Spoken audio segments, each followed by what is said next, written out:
بشيرا ونذيرا صلى الله تعالى عليه وعلى آله وأصحابه وأزواجه وذرياته وبارك وسلم تسليما كثيرا كثيرا. أما بعد فأعوذ بالله السميع العليم من الشيطان الرجيم. بسم الله الرحمن الرحيم.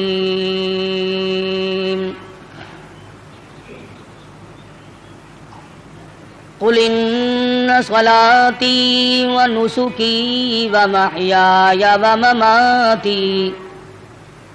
ومماتي لله رب العالمين لا شريك له وبذلك أمرت وأنا أول المسلمين. وقال الله تبارك وتعالى في مقام آخر لن ينال الله لحومها ولا دماؤها ولكن يناله التقوى منكم كذلك سخرها لكم لتكبروا الله على ما هداكم. وقال النبي صلى الله تعالى عليه وسلم أنا ابن ذبيحين. صدق الله مولانا العلي العظيم وصدق رسوله النبي الكريم ونحن على ذلك لمن الشاهدين والشاكرين والحمد لله رب العالمين. اللهم صل على محمد وعلى آل محمد كما صليت على إبراهيم وعلى آل إبراهيم إنك حميد مجيد. اللهم بارك على محمد وعلى آل محمد كما باركت على إبراهيم وعلى آل إبراهيم إنك حميد مجيد. ریکارڈنگ عبدالستار صاحب برائے GMC. گزشتہ جمعے میں حضرت ابراہیم علیہ السلام حضرت اسماعیل علیہ السلام کی پیدائش اور خداوند کریم کی آزمائش اور ان حضرات کا ثابت قدم رہنا، مصیبت میں پریشانی میں آدمی ڈگمگا جاتا ہے، پھسل جاتا ہے. کمال اس کا ہے کہ امتحان لینے والا خداوند کریم ہو اور بندہ اس کے امتحان میں اگر پورا اتر گیا تو پھر کمی کس بات کی.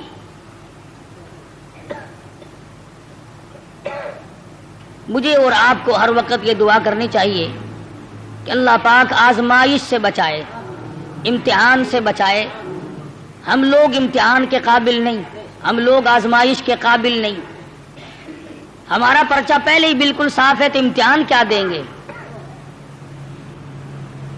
یہ تو انبیاء کرام کا مقام ہے کہ اللہ تبارک و تعالیٰ کی آزمائشوں میں، امتحان میں پورا اترنا ان کا بھی کمال ہے. اور پھر خداوند کریم ان کی دستگیری فرماتے ہیں، نبی کا قدم ڈگمگانے نہیں دیتے.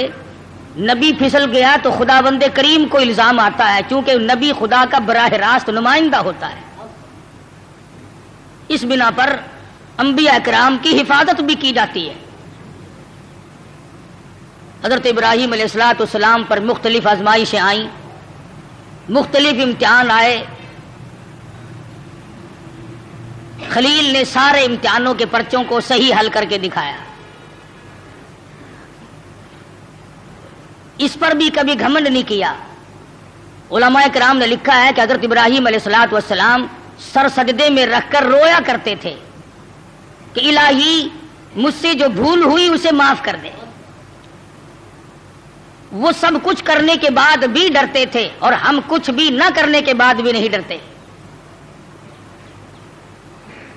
نبی کی ریس تو کسی سے بھی نہیں ہو سکتی. نبی کا مقام نرالا اور وراء الورا ہوتا ہے. بالخصوص حضرت ابراہیم علیہ السلام نے کمال کر دیا. بیوی اور اولاد کے بارے میں میدان میں چھوڑ دو، گریز نہیں. عشق کی بات ہے. جن لوگوں کو خداوند کریم کے ساتھ عشق ہو جاتا ہے اس کا جب مظہر ہو جاتا ہے تو انتہا ہو جاتی ہے. سوچنے والا سوچتا ہی رہتا ہے کہ بنے گا کیا. حضرت ابراہیم علیہ السلام کی آزمائش وہاں گھر میں ہوئی، وطن میں ہوئی، چیخا میں ہوئی، فلسطین میں ہوئی، مصر کے بادشاہ کے یہاں ہوئی. اس کے بعد بیوی اور بچوں کو میدان میں چھڑوا کر اللہ پاک نے امتحان کیا. تمام امتحانوں میں کامیاب ہے ابراہیم علیہ السلام. اور جب تھوڑے سے سیانے ہوئے، ہوشیار ہوئے، بچے کی عمر جب تقریباً 8 سال کی ہے، ایسی عمر میں بچہ بہت زیادہ پیارا لگتا ہے، محبوب ہوتا ہے. خلیل کے دل میں اسماعیل نے پھر جگہ پکڑی، پھر محبوبیت لوٹ کے آئی. اللہ پاک نے پھر فرمایا خلیل یہ تیرا دل صرف میرے لیے ہے، اس میں کسی کے لیے گنجائش نہیں ہونی چاہیے. عرض کیا میرے پروردگار یہ میرا قلب تو صرف تیرے لیے. فرمایا نہیں نہیں، اسماعیل علیہ السلام کیوں بھی پیار کرتے ہو نا. ذی الحجہ کا مہینہ ہے، یہی مہینہ 7ویں تاریخ کو خواب دیکھا، ابراہیم میری راہ میں صدقہ کرو. 100 اونٹ ذبح کر دیے. صبح اٹھ کر 100 اونٹ ذبح کیے. 8ویں رات کو پھر خواب دیکھا، میری راہ میں کوئی صدقہ کرو. پھر 100 اونٹ ذبح کیے اور غربا میں تقسیم کر دیے. ہمیں اگر اس قسم کا کوئی موقع آئے گا تو اللہ میاں نے چڑیا کا صدقہ تو منظور نہیں کیا، ویسے پھر گر کر ہم ککڑی مرغی پہ تو آ ہی جاتے ہیں نا.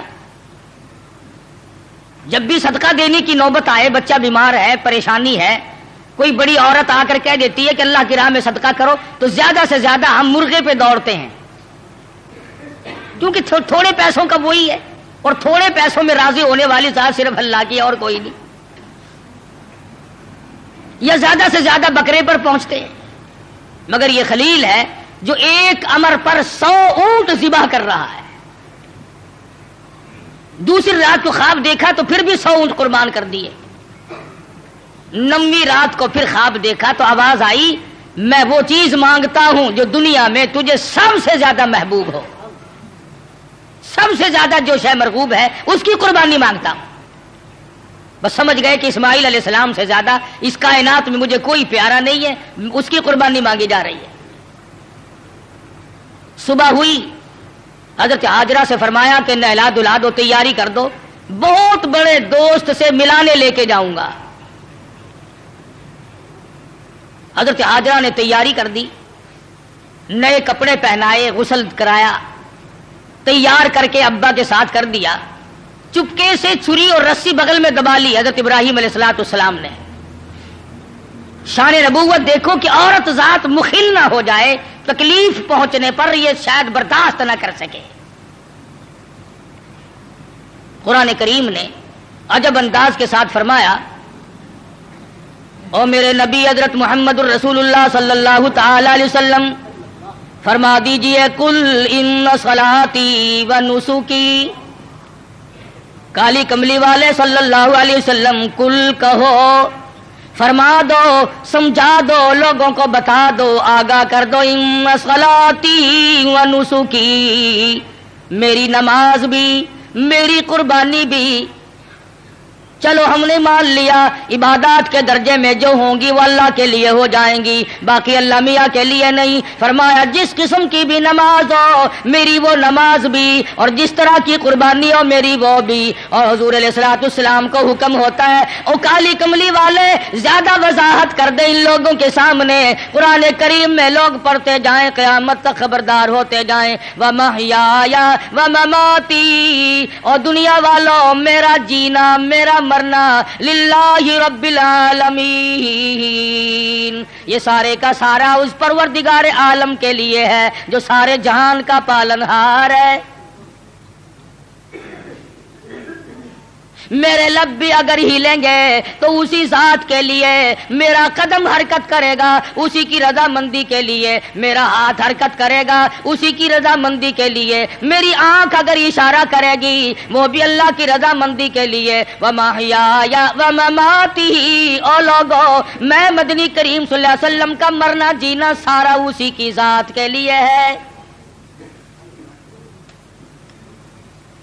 چلو جی، نماز بھی اللہ کے لیے، قربانی بھی اللہ کے لیے، آپ کی زندگی بھی اللہ کے لیے، آپ کی موت بھی اللہ کی رضا کے لیے، لیکن کچھ نہ کچھ تو بیچ میں جگہ نکل آئے گی جو ہم غیروں کے لیے کیا کریں گے، مزار والوں کے لیے کیا کریں گے، قبرستان والوں کے لیے کیا کریں گے۔ فرمایا لا شریک لا، اور دنیا میں رہنے والوں میں محمد الرسول اللہ صلی اللہ علیہ وسلم تمہیں تعلیم دیتا ہوں، میں تلقین کرتا ہوں، میں تمہیں تبلیغ کرتا ہوں، لا شریک لا، اس پروردگار کا کوئی ساتھی اور شریک نہیں۔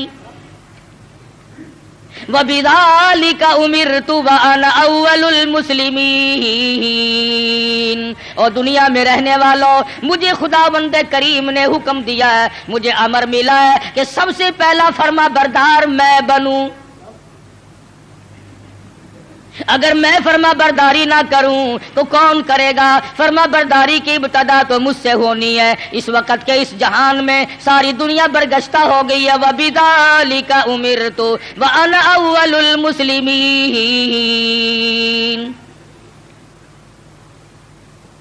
آپ کو یہ مقام کہاں سے ملا؟ قربانی اللہ کے لیے کرنی، نماز اللہ کے لیے پڑھنی، زندہ رہنا مر جانا اللہ کے لیے۔ فرمایا میرے دادا خلیل نے خداوند کریم کے احکام کو پورا کرتے ہوئے سب کچھ کر دکھایا۔ 9ویں رات کو جب خواب دیکھا، میری راہ میں اس چیز کا صدقہ کرو، وہ چیز لاؤ جو تمہیں سب سے زیادہ محبوب ہو، پیاری ہو۔ صبح اٹھ کھڑے ہوئے، تیاری کر لی، سمجھ گئے کہ اسماعیل علیہ السلام کی قربانی مانگی ہے اور بات کوئی نہیں۔ اہلیہ کو نہیں بتایا، عورت ذات ہے، پریشان نہ ہو جائے، گھبرا نہ جائے۔ اسی کو حفیظ کہتا ہے، اٹھا مرسل اسی عالم میں رسی اور تبر لے کر، پے تعمیل چل نکلا خدا کا پاک پیغمبر۔ رسی اور چھری تیار کر رکھی ہے، خدا کی قسم کیا نظارے آئے ہوں گے۔ اسماعیل علیہ السلام کی انگلی ابراہیم علیہ السلام نے پکڑی اور ہزاروں بلائیں لے کر سر پہ ہاتھ پھیر کر حضرت ہاجرہ علیہ السلام رخصت فرما رہی ہیں۔ تھوڑی دور گئے ہوں گے، شیطان کو بڑی تکلیف پہنچی کہ اگر یہ بات چل نکلی کہ اللہ کو راضی کرنے کے لیے اگر اپنے بیٹے کے گلے پہ چھری چلانی پڑے تو اس سے بھی گریز نہ کرو، تو پھر تو بہت اونچا مقام بن جائے گا انسان کا۔ شیطان آیا، حضرت ہاجرہ کے پاس آیا، بزرگوں والی شکل بنا کے آیا۔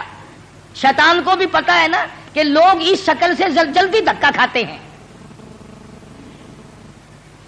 تسبیح ہاتھ میں لے کر، اتنا بڑا سوٹا لے کر حضرت ہاجرہ کے پاس بزرگ بن کر آیا اور کہنے لگا اسماعیل کہاں ہے علیہ الصلوۃ والسلام؟ فرمانے لگی اپنے ابا کے ساتھ گئے ہیں۔ کہاں لے گئے؟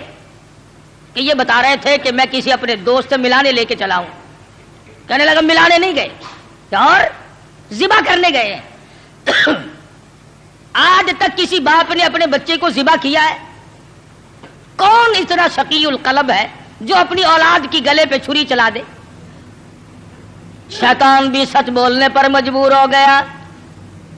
کبھی کبھی شیطان بھی سچ بولنے پر مجبور ہو جاتا ہے، مگر یہ مسلمان ہے، موت کے فرشتے کے آنے تک سچ بولنے کا عادی نہیں۔ شیطان بھی کبھی کبھی سچ بول جاتا ہے، مسلمان نے کبھی بولنا ہی نہیں۔ چھوٹا بڑا امیر غریب عوام حکام جھوٹ بولنے میں لگے ہوئے ہیں، دھوکہ دینے میں لگے ہوئے ہیں۔ اللہ میاں فرماتے ہیں یخادعون اللہ والذین آمنوا وما یخدعون الا انفسهم وما یشعرون۔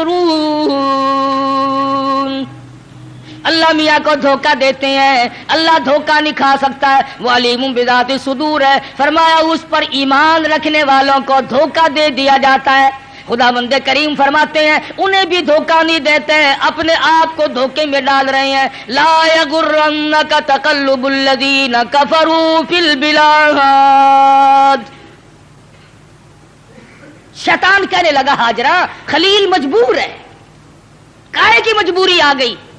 جب وہ مجبوری اس لیے اللہ پاک نے قربانی مانگی ہے، خداوند کریم نے قربانی مانگی، خلیل چھری اور رسی ساتھ لے کے گئے۔ حضرت ہاجرہ رونے لگی، اے ابراہیم یہ تم نے کیا کیا، مجھے کیوں پیچھے چھوڑ گئے؟ اللہ کی راہ میں جب اپنے بچے کو ذبح کرنا تھا تو مجھے عورت سمجھ کر کیوں چھوڑ گئے؟ رب اکبر کی قسم، جب اللہ کا نام لے کر میرے لگتے جگر کے گلے پہ آپ چھری چلاتے میں ہاتھ پکڑ کے بیٹھ جاتی۔ او میرے خلیل آپ قربانی کرتے، بچے کو ذبح کرتے، کم سے کم میں پاس کھڑی ہو کر جھولی پھیلا کر قبولیت کی دعا مانگتی۔ میں اس مالک کی کائنات کے امر کے سامنے سربا سجود ہوں، میں سر جھکاتی ہوں، اور یہ تو ایک اسماعیل ہے، میرے ہزاروں اسماعیل ہوں۔ رب ذوالجلال قربانی مانگے، او مالک کی کائنات تیرے جلال کی قسم، تیری عزت کی قسم، تیری الوہیت کی قسم، میں تمام کو تیری راہ میں قربان کر دوں، مجھے کوئی پرواہ نہیں، میں عورت ہوں لیکن اے میرے پروردگار میرا یقین بڑا جوان ہے، میرا اعتماد تیری ذات پہ ہے، تجھے راضی کرنا میری زندگی کا مقصد اور حاصل ہے، تیری مرضی، یہ اولاد میری نہیں تیری ہے، میرے پاس تو یہ امانت ہے، جب چاہے تو لے لے، میں اپنی اولاد کو اپنی سمجھتی ہی نہیں، یہ ہے تیری عطا کردہ۔ شیطان کہنے لگا ہاجرہ کچھ سوچ لے، وقت ہے اب بھی، کچھ رونا دھونا شروع کر دے، پیچھے چلی جا، راستہ میں بتا دوں گا، جا کے چھڑا لو، تیرا لخت جگر ہے، تیرا نور نظر ہے، کتنا حسین ہے، کتنا خوبصورت ہے، کتنا جمیل ہے، شکل دیکھو کتنا پیار آتا ہے، اس کو ذبح کرنا کوئی عقل مندی نہیں۔ فرمانے لگی بس کر لائن، بس کر لائن اپنی کالوں کیل بھی، میں بھی تیار ہوں میرا اسماعیل بھی، میری قربانی مانگے میں ذبح ہونے کو تیار ہوں، بسد شکر قربان ہونے کو تیار ہوں۔ بڑی کوشش کی شیطان نے ورغلانے کی، اور بڑے نکات ہیں ان ایک ایک چیز میں۔ یہ بھی سوچنے والی بات ہے کہ شیطان پہلے حضرت ہاجرہ کے پاس کیوں آیا، شیطان سب سے پہلے حضرت ہاجرہ کے پاس کیوں آیا؟ وہ اس لیے شیطان کو بھی پتا ہے کہ عقیدے کے بارے میں پھسلنے کے میدان میں عورت مرد کے مقابلے میں کچی ہوتی ہے، عورت کی وجہ سے بڑے بڑے پھسل جاتے ہیں۔ مرد ہزار صحیح عقیدہ رکھتا ہو، لا الہ الا اللہ محمد الرسول اللہ صلی اللہ علیہ وسلم پر، اللہ کی وحدانیت پر، اللہ کے مشکل کشا ہونے پر، اللہ کے حاجت روا ہونے پر، اللہ کے نظر نیاز کا حقدار ہونے پر تو مرد کا یقین ہوتا ہے، لیکن عورت جب پریشان کرتی ہے بیچارہ جھک جھک کر ساتھ لگ جاتا ہے۔ کئی لوگ جانتے تھے کہ پیر سپاہی کا مسئلہ نرا دھوکہ ہے، لیکن جب ڈنڈا بڑھتا تھا نا، میں جاؤں گی، فلاں گئی ہے، فلاں بھی گئی ہے، فلاں فلاں اچھے اچھے حاجی، اچھے اچھے نمازی، اچھے اچھے اماموں کی عورتیں گئیں اور ساتھ تشریف لے گئے خامن صاحب بھی۔ تجربہ ہے، عورت جدھر کو لے جائے آدمی چل پڑتا ہے۔ اس لیے شیطان نے سب سے پہلا ہاتھ عورت کے پاس آ کے مارا کہ اگر یہاں سے بات اگر بنی تو یہاں سے بنے گی، اس کا بیٹا ہے، اس کا نور نظر ہے، اس کا لخت جگر ہے، یہاں صبح آئے گی، ابراہیم علیہ السلام کا دل کہیں پسیج جائے گا تو بات بنے گی۔ حضرت ہاجرہ کو پھسلانے کی کوشش کی۔ امام الانبیاء محبوب کبریا حضرت محمد مصطفیٰ صلی اللہ علیہ وسلم پر ایمان رکھنے والی صحابیات نے شیطان کے اس گمان کو وہ رد کیا، شیطان کے منہ پر وہ مٹی ماری۔ قیامت تک کی دنیا یاد رکھے گی کہ محمد عربی صلی اللہ علیہ وسلم کا دیدار کرنے والی، کلمہ پڑھنے والی عورت کا ایمان کتنا مضبوط ہوتا ہے۔ حضرت سمیہ ہے رضی اللہ تعالی عنہا، بوڑھی عورت ہے، تھر تھر کانپ رہی ہے، تقریباً 70 سال عمر ہے، 70 سال۔ مکے والوں کو شرم نہ آئی، ہم کس عورت کو تنگ کر رہے ہیں، کس مائی پر ظلم ڈھا رہے ہیں. پکڑ کے لائے. تو نبی کا کلمہ پڑھتی ہے؟ اس نے کہا پڑھتی نہیں، خون کے قطرے قطرے میں بسا رکھا ہے. میری نگاہوں میں وہ بستے ہیں، میرے دل میں وہی بستے ہیں، میرے قلب و جگر میں وہی بستے ہیں. کسی غیر کے لیے کوئی گنجائش نہیں، میرے یہاں صرف انہی کا مقام ہے. حضرت سمیہ رضی اللہ تعالیٰ عنہا کے پیروں میں رسے باندھ کر سارا مکہ اکٹھا ہو گیا. سامنے آیا ابو جہل، کہنے لگا سمیہ بعد آ جا، اپنے بڑھیپے پہ ترس کھا، میں تجھے چھوڑ دوں گا. کہنے لگی کیوں، کیا میرا قصور کیا ہے، میری خطا بتاؤ، میرا جرم بتاؤ.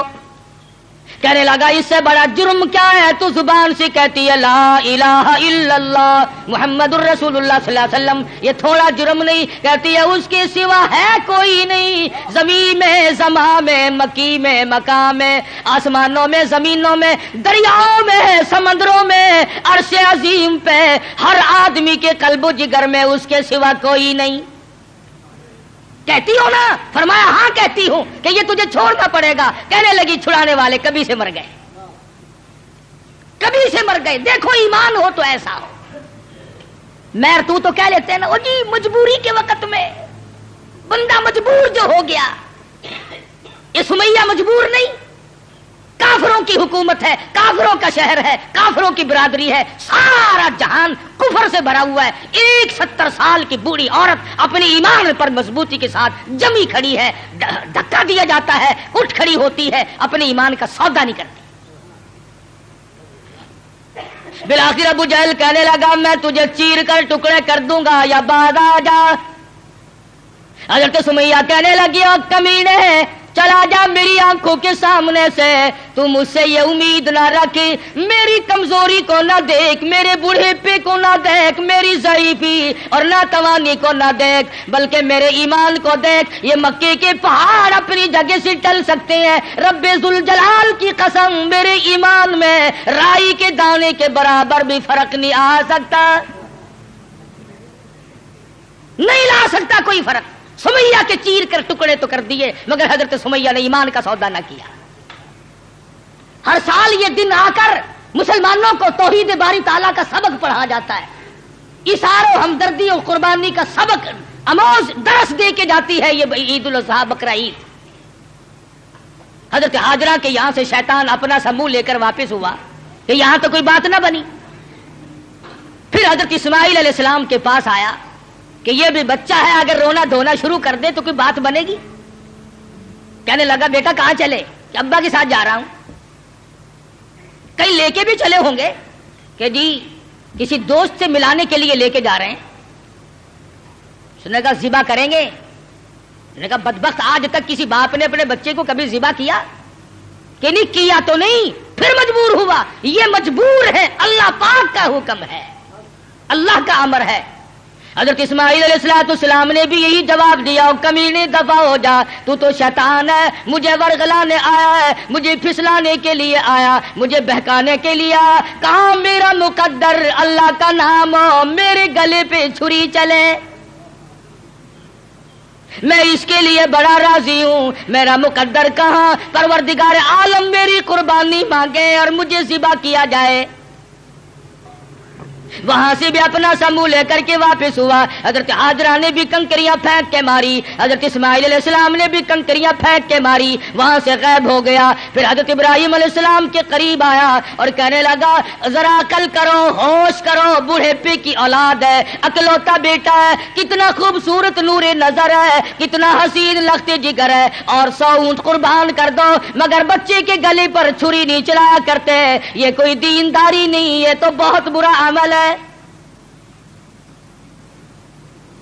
خواب کی بات ہے، شاید آپ کی سمجھ میں نہ آئی ہو. یوں ہی اپنے بچے کو ضائع کر بیٹھو گے اور شیطان انگلی کا اشارہ کرتا ہے دیکھو حسین کتنا ہے، خوبصورت کتنا ہے. اور کیوں نہ ہو جس کی پیشانی میں، جس کی صورت میں امام الانبیاء محبوب کبریا حضرت محمد مصطفیٰ صلی اللہ تعالی علیہ وسلم کی نور نبوت ہوگی، وہ کتنا حسین ہوگا. حضرت ابراہیم علیہ السلام نے بھی کنکریاں ماری. شیطان مجھے بہکانے آیا ہے، میرا تمام تر نظام خراب کرنے آیا ہے، کنکریاں پھینک کے ماری، وہاں سے بھی غائب ہو گیا۔ بڑا پریشان ہے کہ اب کروں کیا؟ اگر یہ قربانی والا سلسلہ چل پڑا تو یہ تو بڑا دیر پا رہے گا، اور لوگ اپنا مقام بناتے چلے جائیں گے اللہ جل شانہ کو راضی کر کے۔ چنانچہ حضرت ابراہیم علیہ السلام جب ایک پہاڑی پہ پہنچے مینا میں، تو سوچا کہ میں کروں گا تو وہی جو اللہ نے حکم دیا ہے، جو خداوند کریم کا امر ہے مجھے کرنا تو وہی ہے، مگر کم سے کم میں اپنی آل اولاد کو دیکھوں تو صحیح، ان کی کیا فراست ہے۔ ابراہیم علیہ السلام نے اپنے بیٹے کو سامنے بٹھا لیا، اور قرآن کریم نے جو باپ بیٹے کی پیاری یا بنی انی ارا فی المنام، اور میرے بیٹی میں نے ایک خواب دیکھا ہے، میں نے ایک سپنا دیکھا ہے، میں نے اللہ میاں کا ایک اشارہ پایا ہے، خداوند کریم تیری قربانی مانگتی ہے اور میں قربانی دے رہا ہوں، تیرے خون میں اپنے ہاتھ ڈبوئے بیٹھا ہوں، تیری کیا صلاح ہے؟ کہتا پہاڑی پر سے دیا آواز اسماعیل ادھر آؤ، یہاں آ کر خدا پاک کا ارشاد سن جاؤ، یا بنی انی ارا فی المنام انی اذبحک فانظر ماذا تری، اور میرے بیٹے میں ایک صلاح مانگتا ہوں، ایک تجھ سے مشورہ طلب کرتا ہوں، تیری صلاح لیتا ہوں، تیری اس میں کیا رضا ہے؟ پدر بولا کہ بیٹا آج میں نے خواب دیکھا ہے، کتاب زندگی کا ایک نرالا باب دیکھا ہے، یہ دیکھا ہے کہ میں خود آپ تجھ کو ذبح کرتا ہوں، خدا کے نام سے تیرے لہو میں ہاتھ بھرتا ہوں۔ اللہ کا امر ہے، اللہ کا فیصلہ ہے، خداوند کریم نے تیری قربانی مانگی ہے، میں اللہ کے نام پر تجھے ذبح کر رہا ہوں۔ اس لیے مدنی کریم صلی اللہ علیہ وسلم کی امت کا حکم ہے کہ قربانی کا جانور اپنے ہاتھ سے ذبح کیا کرو، زیادہ ثواب ہے، یا کم سے کم پاس کھڑے ہو کر جھولی پھیلا کر قبولیت کی دعا مانگا کر، الہی میں اس قابل کہاں کہ قربانی دوں، یہ تیری کریمی ہوئی جو میں نے قربانی دی، قبول فرما۔ سب اللہ پاک کی طرف سے ہے۔ حضرت ابراہیم علیہ السلام نے اپنے بیٹے سے صلاح مانگی، مشورہ طلب فرمایا۔ بیٹا کون سا کم تھا، پیغمبر کی اولاد ہے، پیغمبر ہے، اور وہ نبی جس کی نسل میں سے سرکار مدینہ حضرت محمد الرسول اللہ صلی اللہ تعالی علیہ وسلم تشریف لا رہے ہیں، کس طرح سے نبوت کو نکل کیا جا رہا ہے، پالش کی جا رہی ہے، قربانی در قربانی، قربانی در قربانی لے کر ذات محمد الرسول اللہ صلی اللہ علیہ وسلم کی نبوت کو چمکایا جا رہا ہے۔ مشورہ مانگا، فوراً بول اٹھا بیٹا، قال یا ابت فعل ما تؤمر، میرے ابا جو کچھ آپ کو حکم ملا اس میں دیر نہ کرے، جو امر ملا ہے، جو فیصلہ ملا ہے، جو خداوند کریم کی طرف سے حکم ملا ہے کر گزرے آپ۔ رہی میری بات ستجدنی انشاء اللہ من الصابرین، فرمایا او میرے ابا جان مجھ سے یہ امید نہ رکھو میں بھاگ جاؤں گا، میں دوڑ جاؤں گا، میں اپنے آپ کو اللہ کی راہ میں قربانی دیتے ہوئے بڑی خوشی محسوس کروں گا۔ ستجدنی انشاءاللہ، اگر آپ عربی جانتے خدا کی قسم جگر پھٹ جاتا، قلب پھٹ جاتے اس جملے سے۔ وہ پیغمبر اللہ سے کتنا ڈرتا ہے، حالانکہ ہونے والا پیغمبر ہے، خلیل کا بیٹا ہے، اسماعیل علیہ السلام ہے، پھر یوں کہہ سکتا تھا ستجدنی اللہ من الصابرین، مجھے آپ صبر کرنے والوں میں سے پائیں گے۔ اسماعیل علیہ السلام نے کتنی صاف بات کی، فرمایا یہ ثابت قدمی میرے بس کی بات نہیں، میرا پروردگار میرا قدم تھام کے رکھے گا۔ ثابت کر دیا کہ میرا کوئی معاملہ میرے اختیار نہیں، ذبح ہونا میرے اختیار نہیں، ذبح کرنا میرے ابا کے اختیار نہیں، انشاءاللہ جو میرا رب چاہے گا وہ بنے گا۔ نبی کا ہاتھ اللہ کے کتنا قریب ہے اور خدا بند کریم کو جتنا پیغمبر سمجھتا ہے اتنا کوئی نہیں سمجھا کرتا. مجھے آپ صبر کرنے والوں میں سے پائیں گے. کوئی اور ہوتا ہے ایسا موقع آ جاتا ہے. ابا جان کیا سمجھ رہے ہیں آپ, میں آپ کی اولاد نہیں ہوں, مجھ سے آپ کوئی ایسی توقع نہ رکھے کہ میں بھاگنے والا ہوں. پیغمبرانہ کلام ہے, نبوت کا کلام الگ ہوتا ہے. کیا فرماتے ہیں ستجدنی انشاء اللہ من الصابرین. اور میرے ابا جو مجھے تکلیف پہنچے گی اللہ کے فضل و کرم سے مجھے صبر کرنے والوں میں سے پاؤ گے, برداشت کرنے والوں میں سے پاؤ گے. بات طے ہوگی. سبحان اللہ. پیغمبر کی فراست تو دیکھو. اسماعیل علیہ السلام فرمانے لگے ابا جان میری 2-3 تجویزیں ہیں, میرے 2-3 پروگرام ہے, اگر پسند آئے تو قبول کر لیجئے. اور وہ یہ ہے, میں لگتے جگر ہوں, میں نور نظر ہوں, آپ میرے پدر ہیں, میں بیٹا ہوں, آپ باپ ہیں, میں آپ کے ضمیر کی آواز ہوں, میں آپ کے دل کی گہرائیوں کی ایک بہت بڑی سرناٹی ہوئی محبت ہوں. آپ مجھے جب ذبح کریں گے میری صورت بگڑے گی, کہیں پدری شفقت جوش میں نہ آ جائے, کہیں آپ درمیان میں نہ چھوڑ دیں. اور میرے ابا میری ایک تجویز ہے, فلما اسلم وتلہ للجبین. میرے ابا مجھے اونٹا لٹا لینا, سیدھا نہ لٹائیو, تاکہ آپ میرا چہرہ بگڑتا ہوا جب گلا کٹے گا میری بگڑتی ہوئی صورت آپ نہ دیکھ سکیں, بے دریغ آپ چھری چلا دیں.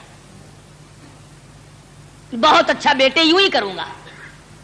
فرمایا اور سنو, آپ اپنی آنکھوں پہ پٹی باندھ لینا تاکہ میری صورت نہ دیکھ سکو اور بلا تامل چھری چلا سکو. بہت اچھا بیٹے. اور تیسری بات میں تو اسماعیل علیہ السلام نے حد کر دی. لوگوں ہمیں اللہ پاک ان پیغمبروں کے صدقے میں معاف کر دے تو بہت بڑی بات ہے. بہت اونچی بات فرمائی اسماعیل علیہ السلام نے.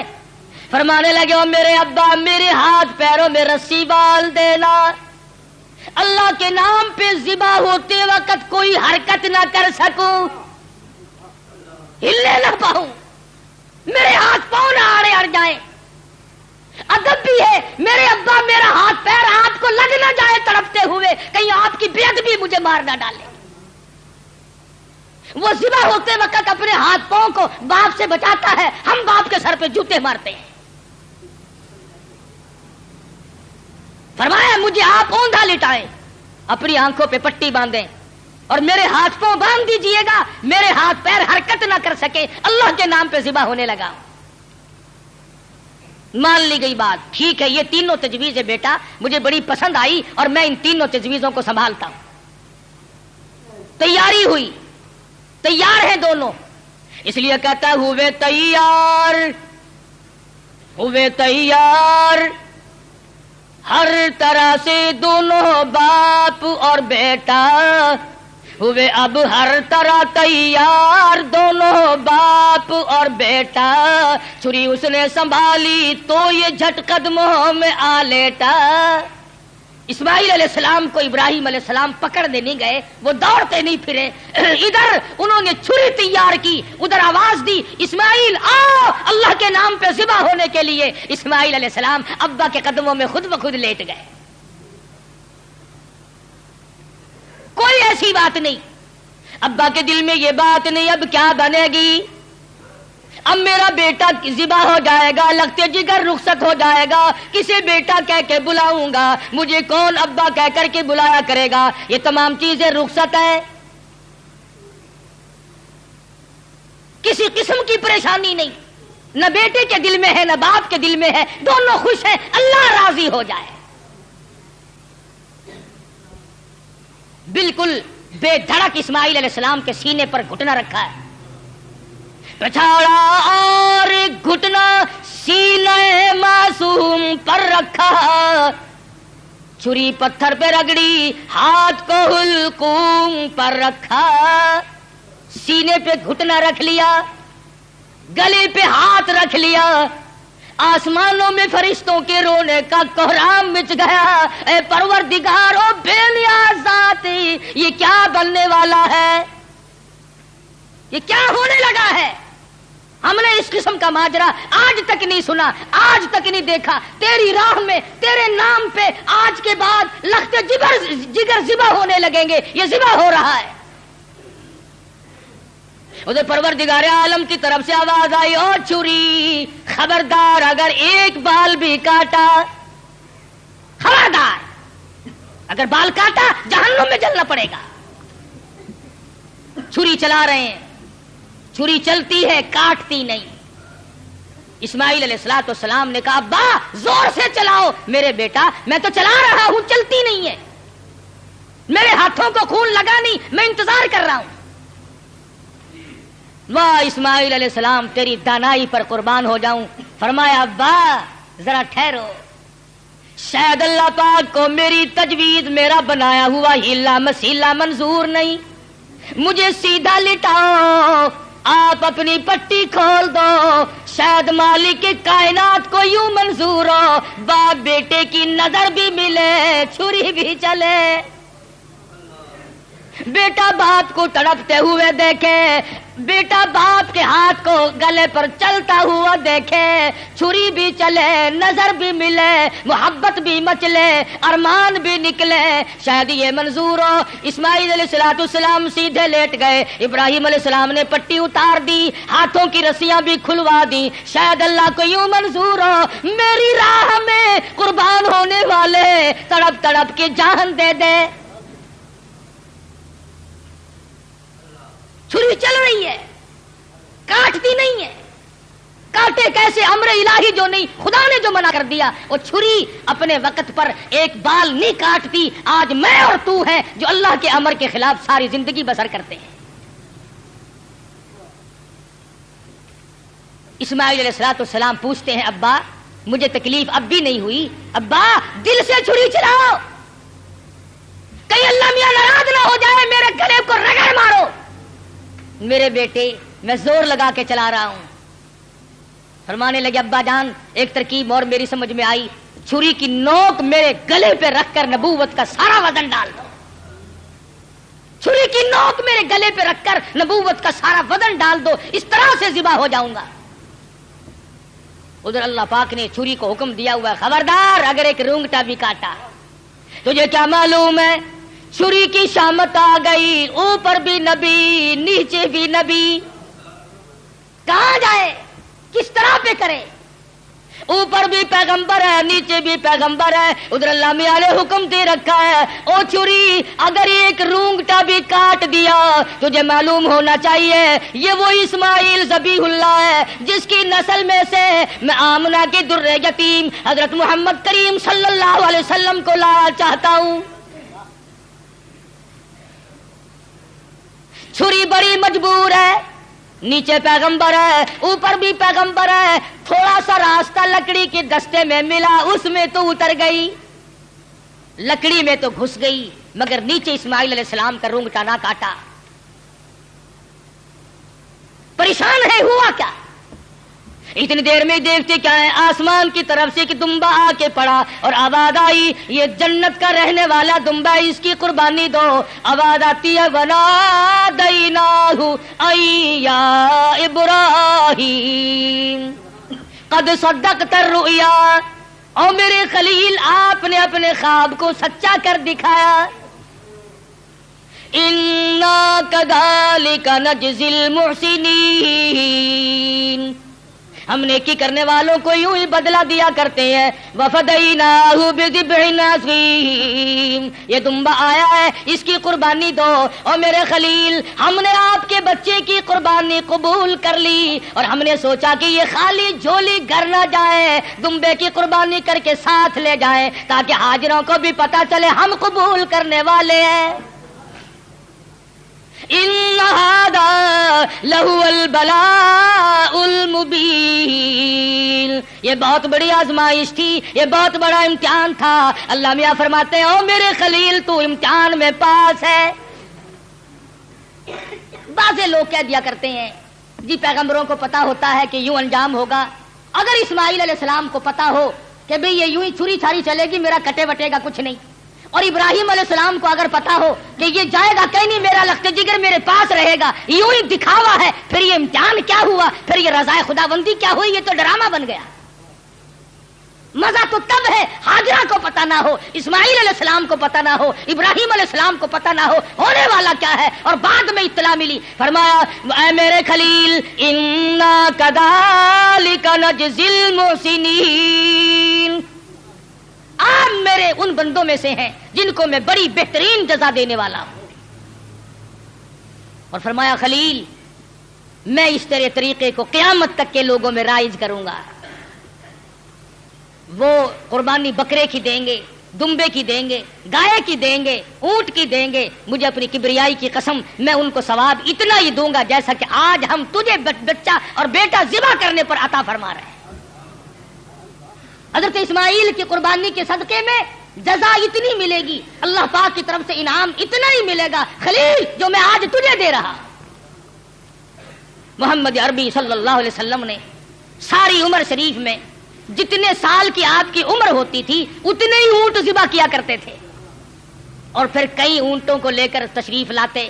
فرمایا یہ میری امت کی طرف سے ہے، امتی جو قربانی نہیں دے سکتا میں محمد رسول اللہ صلی اللہ علیہ وسلم ان کی طرف سے قربانی دے رہا ہوں۔ کیسا نبی عطا ہوا، کیسا پیغمبر ہمیں ملا جو ہماری طرف سے قربانی دے دے کر کے گیا۔ آج ہمیں بھی چاہیے اللہ پاک اگر توفیق دے جہاں اپنی طرف سے قربانی کریں وہاں حضرت محمد کریم صلی اللہ علیہ وسلم کی طرف سے بھی ہم قربانی کریں تاکہ امتی ہونے کا حق ادا ہو۔ پھر ہم ایسا جانور تلاش کریں جو ہمارے دل کو لگتا ہو، جو ہمارے من کو بھاتا ہو۔ اس معاملے میں اللہ میاں نے تیرے اوپر چھوڑ دیا، جو تجھے اچھا لگتا بس وہی خدا کو اچھا لگتا ہے، جو تیرے من کو نہیں بھاتا وہ خدا کو بھی نہیں بھاتا۔ لنگڑا نہ ہو، کانوں سے بچا نہ ہو، بے سنگا نہ ہو، کمزور اور دبلا نہ ہو، خوبصورت حسین جانور ہو، طاقتور ہو۔ علماء کرام نے لکھا، ارشاد فرمایا مدنی کریم صلی اللہ علیہ وسلم نے جب پلسرات پہ سے لوگوں کے لیے گزرنا ایک مستقل مسئلہ بن جائے گا، تلوار سے تیز ہوگی، بال سے باریک ہوگی، جہنم کے اوپر بچھی ہوئی ہوگی، اس کے اوپر سے پوری کائنات کو گزرنا پڑے گا، اس وقت قربانی والے جانور اپنے کرنے والوں کو اوپر سوار کر کے لے جائیں گے۔ ارشاد فرمایا مدنی کریم صلی اللہ علیہ وسلم نے جانور کے بدن پہ جتنے بال ہوتے ہیں اتنی نیکیاں لکھ دی جاتی ہیں۔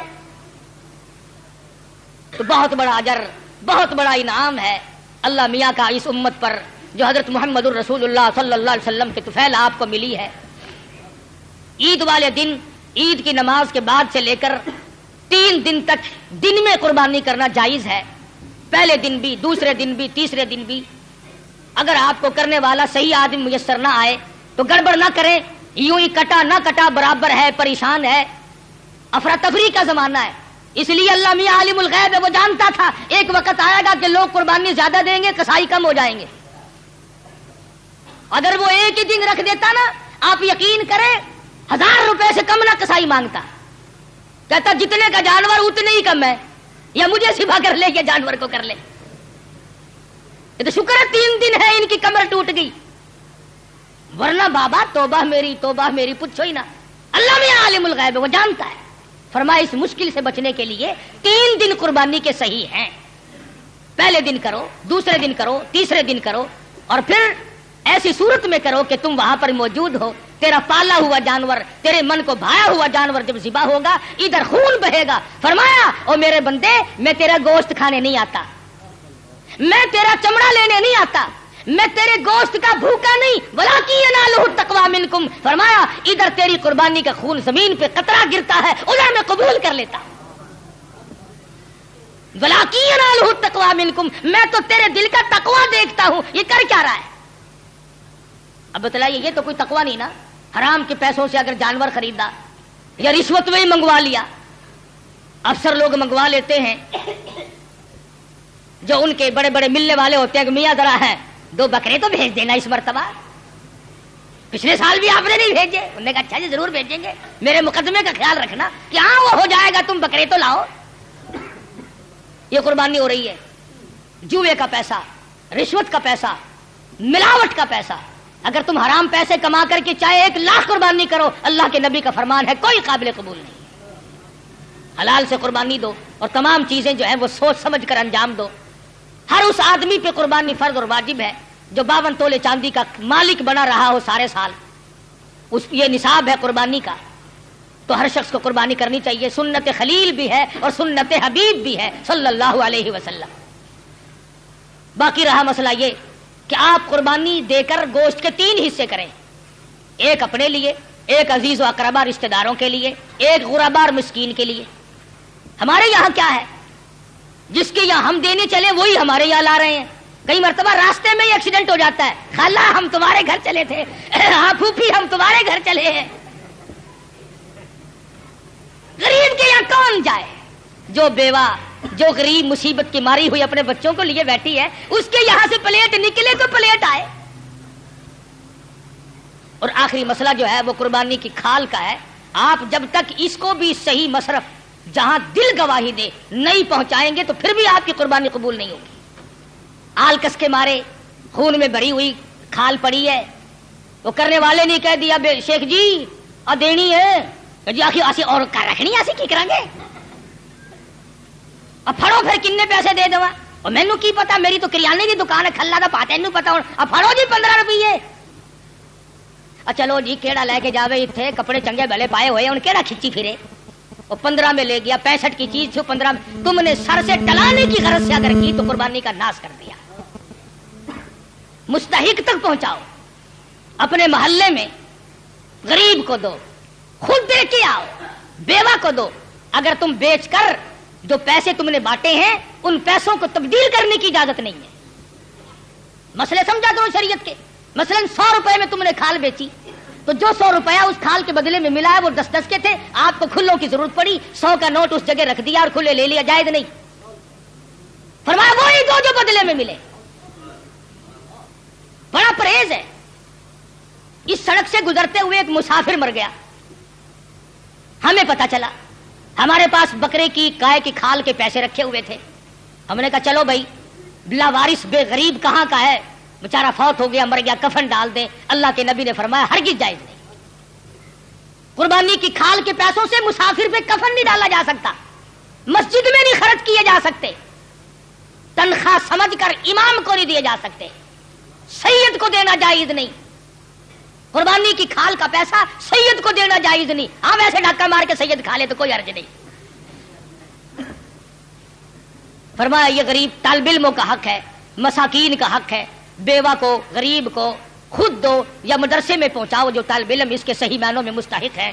اور آخری بات کہہ دوں, جس کا دل چاہے, جس کا مجھ پر اعتماد ہو, جس کا مجھ پر 100% یقین ہو, ہمارا بھی آئے قرآن کریم کا مدرسہ ہے, 2 استاد پڑھاتے ہیں, الحمدللہ بچے بھی ہیں, وہ ہمیں پہنچا دے یا ہمیں اطلاع کر دے, ہم منگوا لیں گے. مزبزب والا بندہ بالکل نہ دے.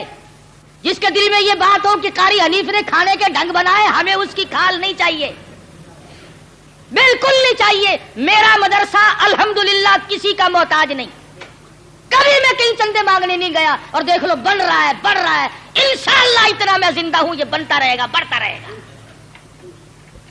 اس لیے جس کا دل چاہے وہ یہاں پہنچا دے, ورنہ اور ادارے ہیں, مدارس ہیں, وہاں دے. میرا کوئی ٹیکس نہیں ہے کہ مجھے ہی دے کے جانا. اور تکبیرات تشریق بڑا واجب مسئلہ ہے, عورتیں بھی بھول جاتی ہیں, مرد بھی بھول جاتے ہیں. گھروں میں جا کر کے بتانا, دیکھو سال بھر میں تکبیر آئی ہیں, جس کی تکبیر رہ گئی اور اسی سال میں موت آئی تو خسارہ ہو گیا نا. 9ویں تاریخ کی صبح کی نماز کے بعد, فرضوں کے بعد, اللہ اکبر اللہ اکبر لا الہ الا اللہ واللہ اکبر اللہ اکبر وللہ الحمد. مرد نے زور سے پڑھنی ہے, عورت نے آہستہ سے پڑھنی ہے. یاد کراؤ گھر والیوں کو, تمہاری یہ منشا تو نہیں کہ ہم جنت میں چلے جائیں اور یہ جس غریب میں درجن بچے تیرے جنے یہ جہنم کا ایندھن بنے. اس بات سے بچاؤ ان غریبوں کو. واجب ہے, اگر نہیں پڑھا تو عورت اور مرد گناہگار ہوں گے. ہر فرض نماز کے بعد 9ویں تاریخ کی فجر سے لے کر 13ویں تاریخ کی عصر تک, ہر فرض نماز کے بعد اللہ اکبر لا الہ الا اللہ واللہ اکبر اللہ اکبر وللہ الحمد. مرد نے زور سے پڑھنی, عورت نے آہستہ پڑھنی. تکبیر آہستہ پڑھے, لڑ لے چاہے کوٹھے پہ چڑھ کر. ہاں ہاں تکبیر, اللہ میاں کہتا ہے میرا نام بھی آہستہ لے, تیری آواز نہ کوئی سننے پائے. جوتا پہننے کے لیے بے شک چوک بازار میں رگڑ کھاتی پھرے. دیکھو اللہ کی ذات ہے, تیری زبان ہو میرا نام ہو، آہستہ لے کبھی کوئی بدماش تیری آواز پر مست نہ ہو جائے۔ تیری بیٹی کی عزت کا اللہ میاں کو کتنا احساس ہے، تیری بیگم کی آبرو کو اللہ پاک کتنی بچا رہا ہے کہ میرا نام بھی آہستہ لے۔ تو یہ تکبیرات تشریق ہے، یہ قربانی ہے، اپنی طرف سے کرو، اپنے ماں باپ کی طرف سے کرو، نبی کریم صلی اللہ علیہ وسلم کی طرف سے کرو، اپنے پیر و مرشد کی طرف سے کرو، جس کی طرف سے چاہو کرو۔ اللہ پاک ہم سب کو عمل کی توفیق عطا فرمائے۔ انشاءاللہ میرے یہاں عید کی نماز 9 بجے 9:15 بجے کھڑی ہو جائے گی، 8 بجے بیان شروع ہو جائے گا۔ جو آدمی میری ساتھ عید کی نماز پڑھنا چاہے وہ 8 بجے پہنچ جائے تاکہ نماز سے رہ نہ جائے۔ آخری بات، جیسا کہ آپ کو معلوم ہے میں نے ابتداً قصداً ذکر نہیں کیا تھا کہ میں پھر تقریر نہیں کر سکتا تھا کہ عالم اسلام کا بہت بڑا چمکتا دھمکتا سورج جس پر عالم اسلام کو ناز تھا، حضرت مولانا مفتی محمود صاحب رحمت اللہ علیہ ہم تمام سے جدا ہو گئے، جس اللہ والے نے ساری عمر اپنی اسلامی نظام کو قائم کرنے کے سلسلے میں محنت و کوشش میں گزار دی۔ خدا جانے کتنی مرتبہ یہ اللہ والا جیل گیا، کتنی مرتبہ مقدموں میں پھنسا، کتنی مرتبہ انکوائری ہوئی۔ میں کہتا ہوں پاکستان میں واحد آدمی تھا جو 9 مہینے وزارت کرنے کے بعد اور کئی سال نیشنل اسمبلی کا ممبر ہونے کے باوجود اس کے مکان کی اینٹ نہ بدلی، اس کے پہننے کا جوتا نہ بدلا، اس کے پہننے کے کپڑے نہ بدلے، اس کا مزاج نہ بدلا، اس کے حالات نہ بدلے، وہ اللہ والا ہم سے رخصت ہو گیا ہے۔ اور کس سفر میں؟ اللہ اللہ، حدیث پاک میں آتا ہے کہ جو آدمی حج کے ارادے سے اپنے گھر سے نکل جائے اور راستے میں موت آ جائے، حضور صلی اللہ علیہ وسلم فرماتے ہیں اللہ میاں اس کی طرف سے فرشتہ مقرر کرتا ہے، اب میرے اس بندے کی طرف سے بیت اللہ کا طواف تو کر۔ اب فرشتہ طواف کرتا ہے، فرشتہ تلبیہ پڑھتا ہے، لبیک اللہم لبیک، فرشتہ پڑھتا ہے، پھر مدینے جاتا ہے، پھر وہ فرشتہ مینا جاتا ہے، پھر وہ فرشتہ عرفات جاتا ہے، پھر وہ فرشتہ مزدلفہ جاتا ہے، پھر وہ فرشتہ کنکریاں مارتا ہے، پھر وہ فرشتہ قربانی کرتا ہے۔ جو کام حاجی کے ذمے تھے فرمایا اور فرشتے بندہ میرا تھا، مجھے راضی کرنے کے لیے لبیک اللہم لبیک کہتا ہوا گھر سے نکلا، میرے حاضری کے لیے موت تو میں نے دی، اس کا تو پروگرام نہ تھا، اب اس کے تمام کام جو ہے حج کے وہ تو پورے کر۔ اور کتنا مبارک ہے وہ آدمی جس کی طرف سے فرشتہ حج کیا کرے۔ تو اب ایسے آدمی کہاں پیدا ہوں گے؟ اندھیر ہی اندھیر ہے، ناقابل تلافی نقصان ہے۔ جو دین کا بھی اور دنیا کا بھی امام ہو، سیاست میں، مذہب میں۔ قرآن کو ہم نے چھوڑ دیا، سنت سے بھی رشتہ توڑ لیا۔ قرآن کو ہم نے چھوڑ دیا، سنت سے بھی رشتہ توڑ لیا۔ اسلاف سے نسبت ہم کو نہیں، اس طور سے ہم بے نور ہوئے۔ اب دین رہا جب ہم میں نہیں، دنیا میں تو ہم کمزور ہوئے۔